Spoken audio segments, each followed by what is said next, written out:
Bismillahirrahmanirrahim. Assalamualaikum warahmatullahi wabarakatuh. Alhamdulillah, wassalatu wassalamu ala rasulillah wa ala alihi wa sahbihi wa man tabi'ahu wa mawalah. Bapak-bapak, ibu-ibu, hadirin hadirat yang tidak dapat saya sebutkan satu persatu, insyaallah kita semua dimuliakan Allah Subhanahu wa taala. Amin ya rabbal alamin.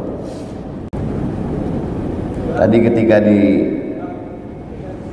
pesawat, saya memang banyak tanya ke Habib Rifki Al-Hamid beberapa kosakata, dan Habib Rifki mengatakan saya akan bicara bahasa Ambon. Nah, itu menjadi tekanan juga untuk saya karena banyak kata-katanya tidak bisa saya ingat, tapi sudah saya buat dalam tulisan. Barakallahu lakum fima a'taitum wa barakallahu lakum fima abqaitum. Semoga Allah berikan berkah atas wakaf infak sedekah yang sudah Bapak berikan. Semoga dijadikan Allah Subhanahu wa taala sebagai amal jariah, keluarga sakinah mawaddah warahmah, anak cucu soleh dan solihah, diberikan Allah istiqomah dalam iman dan Islam. Itu doa kita untuk saudara-saudara kita, dan kita masih membuka sampai waktu yang ditentukan oleh Habib Rifki Al-Hamid. Lagu yang dinyanyikan oleh Ananda Sayyidi Al-Habib Syauqi adalah petikan dari tangisan anak-anak Palestina yang meminta kepada seluruh dunia untuk mendengar. Atuna, berikanlah kepada kami tufuli, masa kecilku. Jadi masa kecil mereka direnggut oleh perang. Atuna, berikanlah kepada kami salam, berikanlah kepada kami kedamaian. Karena anak-anak kecil tidak berdosa. Apa dosa mereka? Jadi Syauqi, Habib Syauqi dengan anak kecil, beliau masih kecil, tidak bisa direkayasa. Hatinya bisa merasakan sesama anak kecil. Dia langsung connect, dia meneteskan air mata. Untuk peduli kepada Palestina, kita tidak perlu menjadi seorang muslim, tidak perlu menjadi Islam, cukup menjadi manusia saja. Insya Allah kita akan amat sangat peduli kepada masalah Palestina. Seekor lalat baru tiba di kawasan airport Patimura, Kota Ambon. Pesawat yang tadi sampai di Patimura.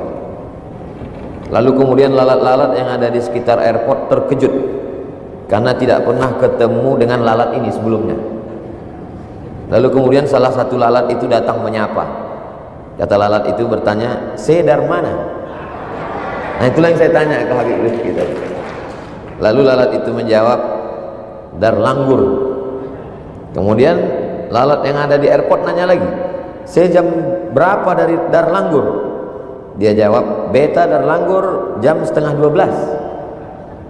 Semua lalat yang ada di airport tertawa terbahak-bahak, karena belum ada dalam sejarah lalat ada lalat yang bisa terbang dari Langgur ke Ambon dalam waktu 1 jam.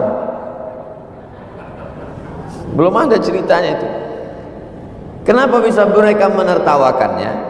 Karena lalat itu lupa bercerita bahwa lalat yang dari Langgur itu bukan terbang sendiri, tapi naik pesawat.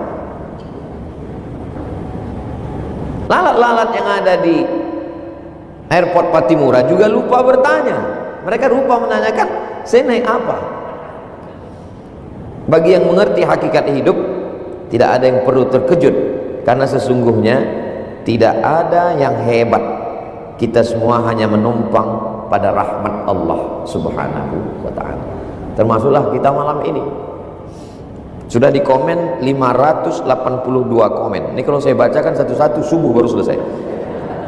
Sudah di like 60.000 orang menyukai like. Yang belum like, tolong di like. Yang belum follow, tolong di follow. Itu gambar lalat. Saya sangka handphone mau dilelang. Syukran, jazakumullah. Jadi kalau kita sadar bahwa sesungguhnya kita dalam pesawat, dan pesawat itu bukan punya kita, kita diterbangkan. saya akan amat sangat sulit menjelaskan diri saya kepada saudara saya yang non muslim yang ada di Ambon, yang ada di Maluku. Kenapa? Karena semuanya pasti mendapatkan informasi dari sosmed. Bangun tidur buka handphone, begini kata sosmed. Informasi yang diperoleh bukan asli dari saya, yang sudah diolah oleh sosmed. Terserah sosmed mau gimana. Siapa yang bisa menjelaskan diri saya? Kalau Habib Rifki Al-Hamid menjelaskan Ustaz Somad itu begini, orang akan ngomong, iyalah Habib Rifki kan temannya, sahabatnya Ustaz Somad. Bagaimana cara Allah? Allah mengirim seorang duta ar-rahmah. Malam ini kita ketemu Bang John Masih. Jadi kalau saya ditanya, betul John Masih? Hah? John Larat Masih. Saya singkat karena biar mudah nanti kalau ditanya orang. Kalau ditanya orang, Ustadz punya teman orang Ambon? Punya. Apa jabatannya? GM. Apa itu? John Masih. Jadi tidak ada yang sulit kalau Allah mau, dan beliau Masya Allah tidak pernah terpikir, dan Habib Rifki pun tidak pernah cerita ke saya. Bagaimanakah saya dan Habib Rifki mau menceritakan perasaan anak-anak di Palestina? Kan susah itu. Ternyata diwakili oleh Habib Syauqi. Apa yang dilakukan Habib Syauqi malam ini? Mau ceramah saya 1 jam belum tentu menyentuh perasaan Bapak Ibu. Tapi beliau tidak perlu ceramah, beliau tidak perlu tausiah. Cukup dengan lantunan suaranya, karena itu keluar dari hati, menyentuh hati kita, hati tersentuh, menetes air mata. Kalau sudah air mata menetes, duit keluar. Akhirnya kita bisa kirim bantuan, insya Allah. Maka apa yang kita lakukan malam ini, begitu juga dengan apa yang diberikan Allah pada kita, itu sama seperti kita berada dalam pesawat, lalat naik pesawat sampai masanya turun, karena pesawat akan berhenti. Yang terbang itu bukan lalat, yang terbang itu pesawat. Jadi pesawat, lalat yang tidak mengerti tentang hakikat hidup, yang merasa dialah yang terbang dari langgur itu. Bukan. Sayalah yang kaya, ini harta saya. Bukan. Nama yang tertulis di STNK BPKB akan berubah kok besok pagi, dibawa ke kantor Samsat, berganti nama orang lain. Nama yang ada di akta notaris, surat tanah, BPN, Badan Pertanahan Nasional, berganti dengan nama orang lain. Jangankan yang ada di BPN, jangankan yang ada di akta, surat nikah aja berganti. Mereka hanya nunggu 4 bulan 10 hari Pak.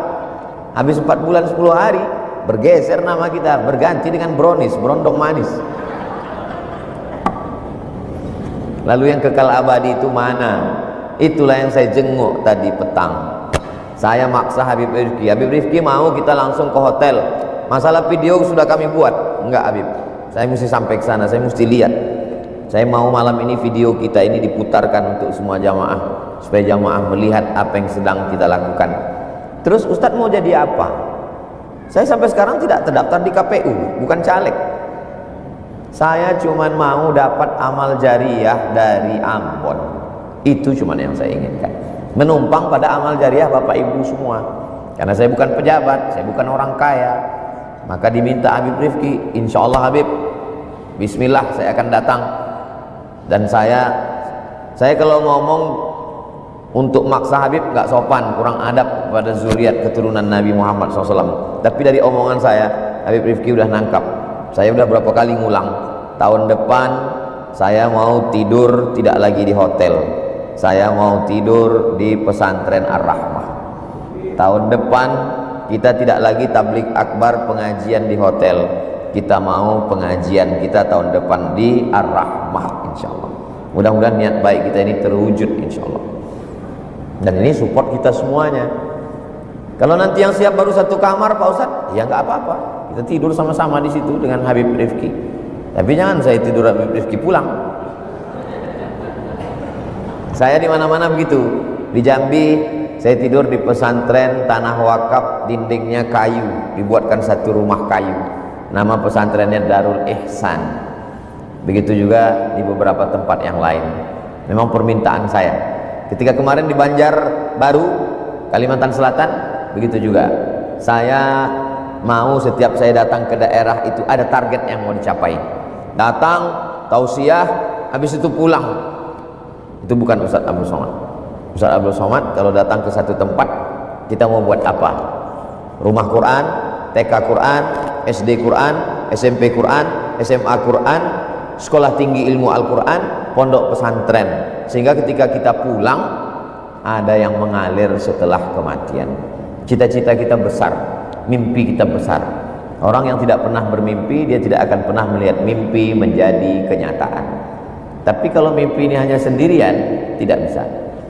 Kita mesti mimpi bersama, sehingga nanti ke depan ma'akalta, duit yang dicari dengan kesibukan, ma'akalta fa'afnaita, dimakan busuk. Makan pagi kuliner, pesta, makan siang busuk. Wa malabista fa'ablaita, diberikan hobi fashion, belanja ke sana kemari beli pakaian, lapuk. Wa matasaddaqta fa'amdaita, yang kau sedekahkan, yang kau wakafkan, yang kau infakkan, hanya itu sajalah yang akan menjadi bekal menghadap Allah Subhanahu wa taala. Bapak Ibu yang dimuliakan Allah Subhanahu wa taala, tidak mesti malam ini, karena Habib Rifki tetap bersama dengan kita kapanpun bisa, tapi motivasinya berangkat dari malam ini. Silakan datang. Mungkin nanti dengan Habib Rifki ada satu pengajian khusus di sana dibuat, karena masjid insya Allah yang paling siap di antara semua tadi itu saya lihat yang paling cepat bisa, apalagi kata Habib Rifki ini untuk keramiknya sudah ada dan lain, itu masjid. Jadi amat sangat bisa dibuat pengajian, karena beda antara kita mendengar cerita dengan melihat gambar, dengan melihat secara langsung, itu motivasinya akan berbeda insya Allah. Bapak Ibu yang dimuliakan Allah Subhanahu wa taala, malam ini Habib Rifki Al-Hamid banyak yang akan beliau lelang. Untuk apa? Bukan untuk Ustaz Abdul Somad. Saya di mana-mana pergi, kalau saya adakan lelang di Jambi, ya uang Jambi itu untuk pondok Jambi. Kalau adakan lelang di Kalimantan, uang Kalimantan, ya untuk Kalimantan. Ketika saya diberi mobil Jaguar di Kalimantan, dilelang, itu bukan untuk pondok di Riau. 100% lelang mobil Jaguar yang di Kalimantan itu untuk pondok pesantren Nurul Azhar yang ada di Banjarbaru. Jadi tidak ada istilah uang dari satu daerah dibawa ke Pekanbaru untuk bangun pondok Ustaz Abdul Somad, tidak begitu. Karena kedatangan saya mau setiap daerah itu supaya anak-anak kita nanti bisa belajar, bisa membaca Quran. Sekarang anak-anak kita masih belajar di tempat yang ngontrak, sementara kakak-kakak kelasnya sekarang sedang berada di Tarim, Hadramaut, belajar 4 tahun. Berarti 2 tahun, 1 tahun lagi mereka akan pulang. Di mana santri baru akan belajar, di mana mereka nanti akan mengajar. Jadi secara SDM-nya sudah siap. Banyak sekali yang mau mendaftar tapi terkendala tempat. Nah, maka hadiahkan pahalanya untuk almarhumah ibu, almarhum ayah. Karena kita tidak hanya beramal untuk kita. Suatu ketika datang seorang menjumpai Nabi SAW, ummi matat, ibu saya meninggal, afa atasaddaqu anha, kalau saya bersedekah apakah bisa untuk almarhumah ibu saya? Kata Nabi, bisa, tasaddaq. Ayu sadaqatu afdal, apa yang paling afdal? Kata Nabi, memberi air minum. Dan tadi saya ketika sampai di belakang masjid, alat-alat mesin sudah siap, penggalian pengeboran tanah untuk buat sumur. Karena kalau dibeli air tawar dalam bentuk galon, itu tidak efisien. Yang paling efisien adalah digali tanah, dan perlu 120 meter. 102 meter. Jadi memang dalam sekali, karena dia di tepi laut untuk dapat air yang betul-betul tawar, segar. Dan itu nanti kalau bismillah Allah bukakan peluang untuk kita dapat air yang bagus, mata air yang bagus, itu pondok bisa sekaligus jual air minum yang keuntungannya kembali lagi diputar untuk adik-adik santri di pondok pesantren. Bapak Ibu yang dimuliakan Allah Subhanahu wa taala, al hayatu rihlatun qasiratun. Hidup ini hanyalah perjalanan yang singkat. Kalau kita sudah sampai, perjalanan saya singkat, sampai ke Langgur, lalu kemudian ke Tual, habis itu tadi pagi di Danar, Ohoy Danar, perjalanan singkat. Lalu yang tersisa apa? La tabqa minha illa dzikrul hasan. Yang tersisa hanya tinggal kenangan-kenangan. Kenangan itu ada 3. Yang pertama kenangan orang, yang kedua kenangan tempat, yang ketiga kenangan momen. Kenangan orang yang saya ingat ada orang-orang baik. Kenangan tempat ada pohon berusia 300 tahun. Kenangan momen ada di saat momen-momen yang luar biasa, kepala kita hampir tercabut ditarik orang. Begitu juga dengan ketika berada di Ambon. Ada kenangan orang, ada Habib Rifki Al-Hamid, ada Bang John, ada Habib Syauqi. Ada kenangan tempat, itulah dia Ar-Rahmah. Tempat yang paling berkesan bagi saya adalah insya Allah pesantren Ar-Rahmah. Saya ingin andai umur saya panjang, saya bisa lihat santri-santri. Andai tidak, saya ingin anak saya Mizian Hazik Abdillah, Sami Ahmad Misbahi Ibadillah, napak tilas dia datang kemari. Ternyata disinilah video ayah saya dulu waktu datang berkunjung tahun 2023, sehingga silaturahim anak saya dengan Habib Syauqi bisa tersambung, sehingga tidak kita saja yang menjalin hubungan, tapi juga sampai kepada anak cucu kita. Momen malam ini adalah momen yang amat sangat baik. Kita bisa bersama, kita bisa berkumpul, dan tidak terbayangkan tadi bahwa malam ini kita akan dibuat, perasaan kita malam ini dimainkan. Tiba-tiba datang Bang John membuat kita tersenyum, tertawa, lepas ketawa saya malam ini. Tak lama sesudah itu datang Habib Syauqi meneteskan air mata kita dibuatnya. Nah, ini semua kenangan-kenangan yang indah, dan ini akan menjadi sesuatu setelah kita meninggal dunia menghadap Allah Subhanahu wa taala. La tabqa minha illa dzikrul hasan. An-nasu niyam. Kata Sayyidina Ali, semua manusia ini tidur. Kita ini sekarang sedang tidur pulas. Orang semakin lelap tidur, semakin dalam mimpinya, semakin kuat mengigaunya. Lalu kemudian ketika malaikat datang mencabut nyawanya dan dia mati, disitulah dia baru terbangun dari tidur panjang. Ternyata mimpi jadi orang kaya, mimpi jadi pejabat, mimpi jadi orang terkenal, dan semua hanya fata morgana. Mimpi hilang, dalam sekejap mata menjadi hilang. Ada seorang ulama menjenguk orang sakit. Di saat menjenguk orang sakit itu lilin hidup, lilin menyala. Begitu orang yang sakit ini meninggal, maka ulama yang menjenguk itu menghembus lilin itu, mati, padam. Masyarakat lain komplain, kenapa lilin dipadamkan? Kata dia, tadi ketika orang ini masih hidup, lilin ini milik dia, kita halal menggunakan lilin ini. Tapi setelah sekarang dia meninggal, lilin ini milik ahli warisnya, dan harta warisan belum dibagi. Kalau lilin tetap hidup, kita berdosa karena memakai harta yang belum dibagi kepada ahli waris. Dalam hitungan detik, lilin hilang pemiliknya, berpindah kepada ahli waris. Lama hidup banyak dirasa, jauh berjalan banyak dilihat. Macam-macam yang kita lihat tentang orang-orang hidup. Saya pernah diajak oleh Bapak Kepala Kantor Kementerian Agama, Ustadz Samad kalau mau makan-makan aja, nggak usah ditahan selera, kata dia. Dia anggap saya ini kurus karena nggak makan. Saya kurus bukan karena menahan makan, ini memang sudah takdir begini. Saya bilang saya nggak pernah nahan makan, Pak. Saya makan semua. Saya punya teman Ustadz Samad, kata dia, kaya sekali. Kalau lewat 10 kolbisel, kita duduk di pinggir jalan, lewat 10 kolbisel, itu cuma 3 yang punya orang, yang 7 itu punya dia. Kaya sekali dia, ya. Kebun sawit Ustaz, kebun karet, itu punya dia semua. Tapi kalau dia mau berangkat dari rumah pagi, bawa tas, itu isinya bukan laptop, rebus pisang. Kenapa dia bawa rebus pisang? Kalau perutnya lapar, dia makan itu rebus pisang daripada mampir ke rumah makan. Kalau dia haus, dia bawa botol minuman, itu botolnya botol usang, isinya diisi ulang dari rumah. Pelit sekali dia. Begitulah Pak Ustaz. Mana dia sekarang? Mati. Terus kebun sawitnya, kebun karetnya dengan koldiselnya habis diambil bininya Pak Ustaz. Betapa Ustaz dari tadi kok memojokkan perempuan terus. Oke, sekarang kita balik ceritanya. Begitu juga kalau perempuan meninggal. Jadi apapun perempuan selalu menjadi tidak enak Pak Ustaz. Kalau gitu kita cerita lain, bahwa semua ini akan tinggal. Yang kekal abadi itulah peninggalan-peninggalan masjid, pondok pesantren, tahfiz Quran. Tapi memang amat sangat sulit untuk meyakinkan itu sebelum kita betul-betul merasakannya. Sebagaimana tadi saya sulit untuk meyakinkan tentang anak Palestina sebelum anak-anak yang bercerita, dan Habib Shauqi mewakili itu. Sebagaimana saya sulit untuk menjelaskan tentang diri saya dengan lidah saudara saya yang tidak seakidah dengan saya, sampai akhirnya Bang John yang menjelaskan itu kepada saudara-saudaranya. Jangan sampai untuk cerita mati ini kita perlu mengundang orang mati untuk bercerita. Apa perlu kita pakai jelangkung?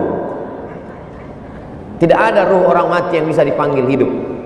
Lalu Pak Ustadz, itu yang panggil jelangkung itu bukan ruh orang mati, itu adalah jin yang dipanggil. Misalnya saya mati nanti, lalu kemudian ada orang yang mengatakan ruh Abdul Somad bisa dipanggil. Wahai Abdul Somad, tiba-tiba dia datang. Iya, apa betul kamu Abdul Somad? Tidak salah lagi. Kalau memang betul Abdul Somad, di mana pada tanggal 18 November? 18 November adalah saya terbang dari Langgur dan ada lalat di jendela. Oh, ini memang betul ya. Memang betul ini. Itu bukan ruh saya, karena ruh saya sudah diambil Allah Subhanahu wa taala. Itu adalah jin yang ikut menyertai saya. Jadi ketika saya pergi kemana-mana dia ikut terus, dan saat saya mati dia tidak mati, umurnya panjang, namanya qarin. Itulah kenapa sebelum makan kita baca doa supaya dia tidak ikut makan.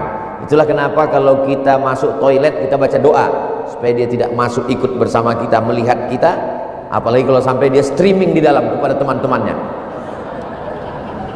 Itulah kenapa mohon maaf kalau berhubungan kelamin baca doa supaya jangan sampai dia ikut kontribusi. Makanya banyak anak-anak seperti setan, karena setan ikut tanam saham di situ. Saya mau ngasih bahan untuk Bang John.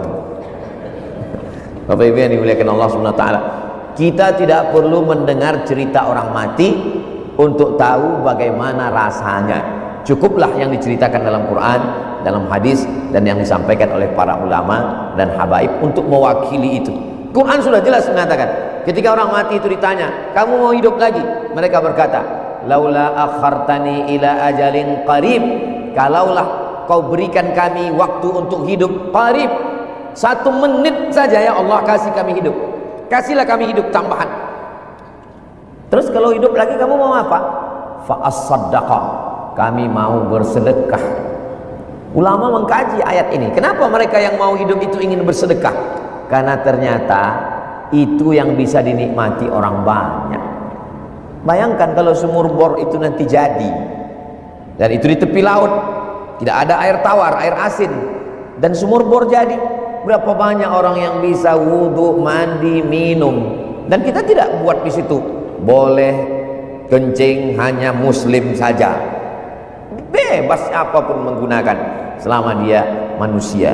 Maka kita tidak mengkapling-kapling, itu semua adalah milik Allah Subhanahu wa taala, maka kita pakai untuk kemaslahatan orang banyak. Sedangkan memberi minum seekor anjing yang kehausan, hadisnya sahih, hadis Bukhari. Datang seorang perempuan, mohon maaf, wanita tunasusila. Selesai dia minum, dia lihat ada seekor anjing menjulurkan lidahnya. Kalau tadi saya haus, maka dia juga merasakan perasaan yang sama. Akhirnya dia ambil sepatu botnya, dia isikan air, dia tuangkan. 3 kotor, perempuannya kotor, sepatu botnya kotor, binatangnya kotor, 3-tiganya kotor. Tapi kenapa kemudian Allah mengampunkan dosanya? Karena ada perbuatan baik, dan perbuatan baiknya itu adalah sedekah air. Makanya ketika Nabi ditanya, jadi sahabat itu rasional, mereka berpikir, loh ya Rasulullah, itu kan perbuatannya untuk binatang, apakah Tuhan membalas? Apa jawab Nabi?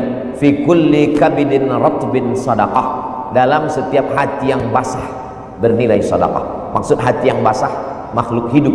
Selama dia makhluk hidup, kalau kepada binatang saja ada balasannya, apalagi kepada manusia. Jadi apa yang kita lakukan ini sebenarnya bukan untuk kita. Kalau kita masa kita tak lama lagi kita akan menghadap Allah Subhanahu wa taala.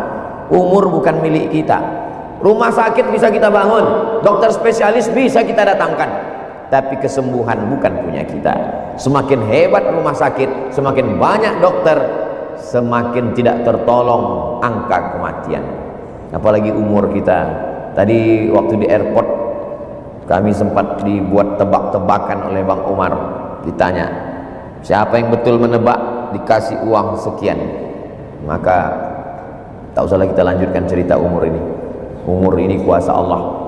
Malaikat maut kalau mencabut nyawa, dia tidak melihat akte kelahiran, tidak melihat umur yang mana. Kalau kita tegak di bawah pohon kelapa, coba kita lihat ke bawah. Kelapa yang tua tidak jatuh-jatuh, malah kelapa muda yang jatuh, bahkan mayangnya yang belum jadi kelapa pun jatuh ke bawah. Jadi yang tua jangan putus asa, yang muda jangan bangga, karena kita semua akan mati menghadap Allah Subhanahu wa taala. Semua akan tinggal hanya menjadi kenangan, dan kenangan yang kekal abadi menjadi kebaikan. Di antaranya adalah pesantren Ar-Rahmah Ambon. Saya ingin dari pesantren Ar-Rahmah Ambon, orang Sumatera tahu bagaimana Ustadz Somad di wilayah timur Indonesia yang mengirimkan santri ke Tarim Hadramaut melalui murid Habib Umar bin Hafiz, langsung sanadnya adalah Ar-Rahmah Ambon, dan sekarang sedang belajar. Berapa orang yang sedang di sana, Habib? 9 orang dari Papua satu. Kesempatan luar biasa. Saya bilang ke istri saya mau anak kita ini nanti hafal Quran, habis hafal Quran dia belajar bahasa Arab, setelah itu kita kirim ke Tarim Hadramaut. Kenapa tidak kita kirim ke Mesir, dia tanya. Karena saya lihat dari beberapa habib yang saya temui, saya menemukan sesuatu yang luar biasa, dari cara berpakaian, dari adabnya, dari akhlaknya. Saya mau anak saya belajar di Tarim Hadramaut. Ternyata anak bapak ibu sudah 9 orang berangkat di sana, dan melalui Ar-Rahmah. Alumninya akan pulang kemari belajar agama. Kami nggak mau anak kami sekolah agama, Pak Ustadz. Saya tidak mengatakan semuanya berangkat ke Tarim, tapi dia belajar agama di Ar-Rahmah. Dia belajar adabnya, belajar zikirnya, belajar akhlaknya, belajar akidahnya. Masalah nanti tamat dari Ar-Rahmah, dia mau jadi dokter, mau dia jadi pengacara, mau jadi polisi, mau jadi apapun. Orang kalau berilmu dia tidak akan terprovokasi. Kita tahu Ambon punya sejarah masa lalu. Hati pernah terluka. Orang yang hatinya pernah terluka, walaupun dijahit, disembuhkan, tapi bekasnya tetap ada. Kita tidak mau terulang yang tidak baik. Perang itu menang jadi arang, kalah jadi abu. Tidak ada untungnya sama sekali. Maka untuk mencegah itu semua adalah menanamkan pendidikan agama. Saudara kita tentu agama mereka, sedangkan anak-anak kita ditanamkan pendidikan agama Islam. Bagaimana bertetangga, bagaimana berkawan, bagaimana bersahabat. Sehingga kalau kayu itu basah, setengah mati orang mau menghidupkan mancisnya, menyiram bensin, dia tidak akan menyala. Kenapa? Karena kayunya basah. Tapi Allah membalas kita dengan sesuatu yang di luar pikiran kita. Kita berharap bahwa anak-anak kita ajarkan Quran, kita ajarkan hadis, kita ajarkan akhlak, kita ajarkan moral, etika. Tapi ternyata Allah berikan sesuatu.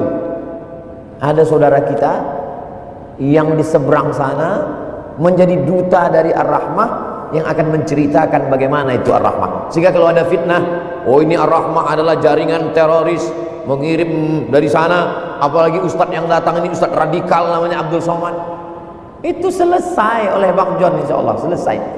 Juru bicara kita insya Allah, beliau akan menjelaskan itu sedetil-detilnya. Kita doakan beliau sehat, panjang umur, supaya bisa menjelaskan bilisani qaumihi, dengan bahasa kaumnya. Kalau saya menjelaskan, ustadz menjelaskan, habib menjelaskan, sulit. Ada saja cara Allah, ada saja yang dibuat Allah di luar dugaan kita. Allah memberikan jalan. Maka Bapak Ibu yang dimuliakan Allah Subhanahu wa taala, selama beliau tadi berdiri setengah jam lebih kurang, dari awal sampai akhir tidak ada satupun kata yang menyinggung perasaan saya sebagai seorang muslim. Saya yakin juga perasaan Bapak Ibu juga sama. Dan dia tidak kaku, dia lepas seperti biasa. Itu kenapa bisa begitu? Itu karena perasaan. Saya sudah banyak ketemu dengan orang, dari mulai Sabang sampai Papua, pergi ke sana kemari, tausiah. Satu hari saya ceramah 3 kali, pengajian subuh, pengajian zuhur, tabligh akbar malam, sehari 3 kali, macam makan obat. Macam-macam saya ketemu dengan orang. Tapi malam ini ketemu dengan Bang John, seperti tidak ada batas, cair saja, mengalir saja seperti biasa. Tentulah itu karena perasaan. Saya penasaran, begitu tadi pertama awal dengar, di mana letak rahasianya? Tapi saya tidak mau bertanya, saya mau terbuka sendiri. Ternyata beliau sendiri yang membuka. Beliau dibesarkan oleh seorang ibu. 20 tahun beliau kehilangan ayah. Orang yang dibesarkan ibu dengan perasaan, maka perasaannya akan halus, mudah merasakan perasaan orang lain. Itulah yang membuat kedekatan kita, karena ada hati. Hati tak bisa dibatasi dengan apapun. Maka ketika datang seorang perempuan menjumpai Nabi SAW, ya Rasulullah, ibu saya datang, tapi ibu saya tidak Islam. Ini cerita tentang perasaan. Afa asiluha, boleh saya bersilaturahim dengan dia? Kata Nabi, siliha, sambung silaturahim dengan dia. Karena perasaan tidak bisa dikerangkeng, tidak bisa dibatasi, tidak bisa dipenjarakan, karena dia ada di dalam. Afa utiha, boleh saya memberikan sesuatu kepadanya? Kata Nabi, i'tiha, berikanlah kepadanya sesuatu. Saya merasakan itu. Rupanya beliau punya perasaan halus itu karena dibesarkan oleh seorang ibu. Ada orang untuk membuat orang lain tertawa mesti menginjak orang lain, melecehkan orang lain, dan itu sekarang yang dijual di televisi, sehingga saya malas menonton. Ada satu orang yang khusus untuk ditertawakan, diejek, hanya untuk membuat orang lain tertawa. Bang John tidak begitu, stand up komedi beliau tidak begitu. Iya Pak Ustadz, beliau tidak mau orang lain, tapi ibunya sendiri. Masih ada batasan-batasannya, tidak kebablasan. Nah, jadi apa yang kita lihat malam ini penuh dengan pendidikan-pendidikan. Kita berharap ke depan anak-anak kita hidup dalam kedamaian, keselamatan, dan kita pun menghadap Allah SWT. Ada yang kita tinggalkan sebagai sesuatu yang mengalir bekal kita menghadap Allah. Yatsba'ul mayyita salasun, yang mengiringi mayat itu sampai ke liang lahat cuma 3. Yang pertama, maluhu, hartanya, mobilnya, motornya, selimut, bludrunya, semua ikut. Yang kedua, ahluhu, kawan, sahabat, satu alma mater, satu kampung, satu jamaah, semua ikut. Wa yabqa wahidun, yang tinggal cuma satu. Keluarga pulang, harta pulang, mobil pulang, motor pulang, selimut pulang. Yang satu cuma tinggal, wa amalu, amal. Salat kita tak seberapa, tahajud kita tidak seberapa, puasa sunat kita tidak seberapa. Maka satu peluang kita itu adalah sedekah sesuai dengan kemampuan kita masing-masing. Kita bisa mengukur diri kita. Oh, saya ini seekor gajah, bawalah satu batang kelapa. Saya ini bukan gajah Pak Ustaz, hanya seekor semut. Enggak apa-apa membawa sebutir gula. Tapi kalau ada satu ekor gajah membawa sebutir gula, itu gajah keterlaluan. Sesuaikanlah dengan kemampuan kita masing-masing. La yukallifullahu nafsan illa wus'aha. Allah tidak membebani lebih daripada kemampuan kita. Kita akan lanjutkan setelah lelang-lelang berikut ini, karena Habib Rifki Al-Hamid beserta tim banyak yang akan mereka lakukan dalam penggalangan dana ini, insyaallah. Terima kasih. Wassalamualaikum warahmatullahi wabarakatuh.